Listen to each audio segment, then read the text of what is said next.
The East Brunswick Public Library and the East Brunswick chapter of Hadassah sponsored a program at East Brunswick Public Library called Survivors of Kristallnacht, as two East Brunswick residents, Ruth and Eugene Gottlieb, tell their personal stories of emigrating from Germany to the United States shortly after the Night of Broken Glass. Kristallnacht marked the beginning of the systematic harassment and eradication of Jews in Germany and was a harbinger of the horrors yet to come. My parents, Hugo and Elsa Heilbronn, were married April 15, 1934. I was born a year later in Lahnstein, Germany, a town on the Rhine River not far from the Lorelei. Castles lined the grape-growing hills in this wine-producing area. My parents' families had lived in Germany for hundreds of years. If it were not for my parents' courage, determination, and foresight, I would have been one of the 1.5 million children exterminated by the Nazis. Hitler became Chancellor of Germany January 30th, 1933. Shortly thereafter, anti-Semitic laws restricting Jews from earning a living and getting an education were enacted. On September 15, 1935, the Nuremberg laws were passed, which deprived all German Jews of their citizenship and forbade them to marry Germans. Jews were excluded from German social and political life. Due to the anti-Semitic laws, my father lost his license as a cattle dealer and consequently could no longer make a living or buy the necessities for a decent existence. My father had an uncle who immigrated to America in 1937 after he was forced to sell his factory. He settled in Philadelphia with his family. My father wrote to his uncle and asked him to help us get out of Germany. Arrangements were made, money was sent, and the necessary documents were processed. However, the money was only enough to purchase a ticket for my father's passage. Reluctantly, but encouraged by my mother, he left Germany to board a ship to America from Rotterdam, Holland, on October 23, 1938. He arrived in New York on November 4th and went to Philadelphia to live with his uncle's family. My mother and I were left alone in Germany. On November 7, 1938, 17-year-old Herschel Greenspan, whose family was deported back to Poland from Germany, shot Ernst von Rath, third secretary in the German embassy in Paris. Von Rath died 2 days later. This event gave the Nazis an excuse to burn synagogues, destroy Jewish businesses, ransack Jewish homes, and arrest Jewish men.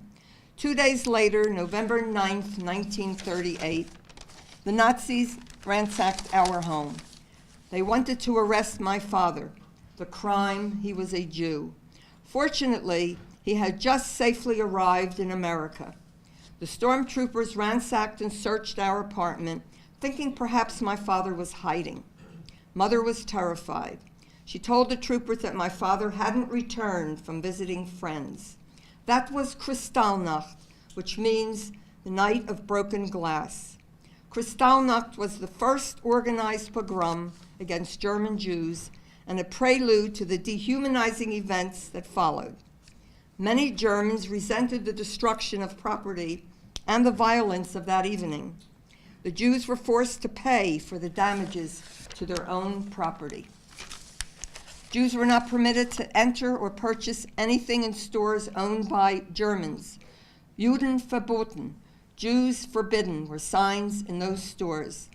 Kristallnacht marked the beginning of the systematic harassment of Jews in Germany and a forewarning of what was yet to come. The government confiscated Jewish businesses, homes, and personal property, and limited their food and clothing purchases. The Jews were now aware of the dangers of remaining in Germany. My mother and I boarded the ship in Rotterdam, Holland for America on March 23, 1939, and arrived in New York Harbor on April 5th, a day before my 4th birthday. As we approached the New York Harbor, the Statue of Liberty came into view. Mother told me everyone was cheering and crying. My father was there to greet us. It was a happy and fortunate reunion. I have an original postcard from the ship on the back of which my mother wrote, "This steamer brought us to the land of freedom, a souvenir forever." The letters and pictures I have are my only connection to the family that I lost, but their memory lives on. In conclusion, the world must never forget or deny that the Holocaust happened. We must continue to tell our story. On the afternoon of November 9th, my father and I were coming back from a neighboring town. We had gone there to get our hair cut. At that time, I had a lot of hair to cut. Why did we go to this neighboring town? Because Gentiles could not provide services for Jews. So we had to go somewhere where people didn't know us. We were on our way back, and the local policeman arrested my father. And I went running home to my mother and to my grandmother, and I told them what happened. I didn't realize that my father's only offense was being Jewish. During the night, we heard some noise on our courtyard. We had a large yard with a heavy door, and we heard banging.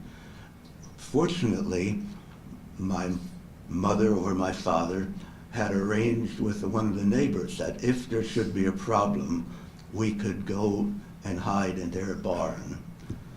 So we heard this noise, and we ran out through our garden into the neighbor's barn, and we could hear noises in our house. They were ransacking the house, looking for us.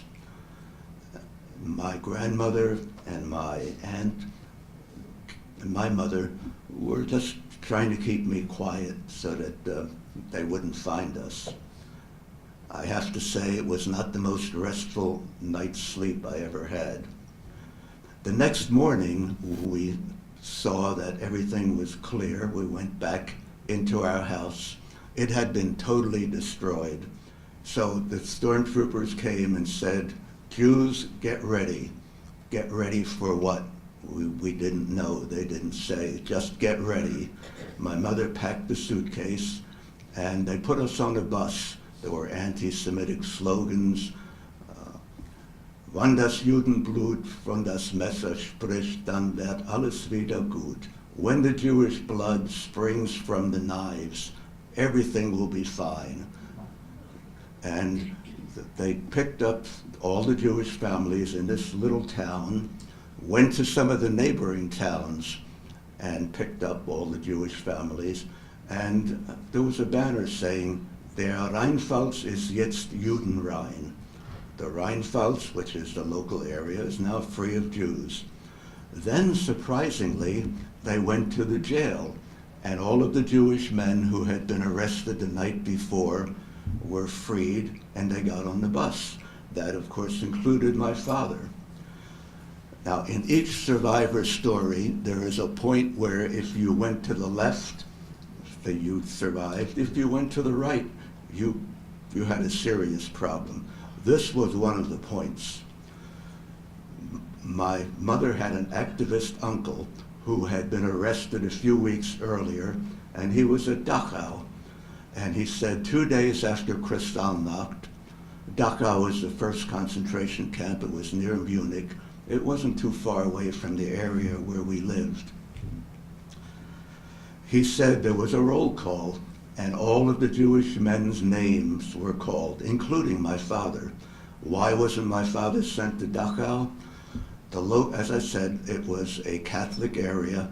They were not overly keen on Nazism, and they exercised their local autonomy. We will not send these men to Dachau. So we were on the bus, and they took us to the other side of the Rhine, which I gather was maybe 50 or 60 kilometers from our house. And they said, "You Jews can go now, but don't return to your hometowns." After Kristallnacht, even the optimists realized that Germany was not a place to stay, that whoever could leave had better leave. Thank you so much for speaking with us here today. And what's the importance of it being the 80th anniversary of Kristallnacht? Why is it important for us to hear about it today? There are a number of reasons. One of them, of course, is we should not let something like that go unnoticed. We also should try to prevent future incidents. We need to be tolerant of each other. You were talking specifically about the experience of a child coming to a new country. That's an experience that many of our students and their families have gone through themselves. What advice can you give them about coming to somewhere they've never been before and starting a new life? But in those days, the neighbors all looked out for me, and it was just a very good experience. And we had many German Jewish friends and other people, neighbors, who cared about us. And I just had a very good childhood. My father only had an 8th grade education. He didn't speak any English when he first came.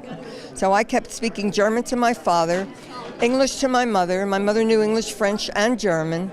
And she was well educated and well versed in English when she came here, so she adjusted fairly well. My parents also took United States history lessons and citizenship lessons. We were very proud to become naturalized citizens, and it was very important. Thank you so much.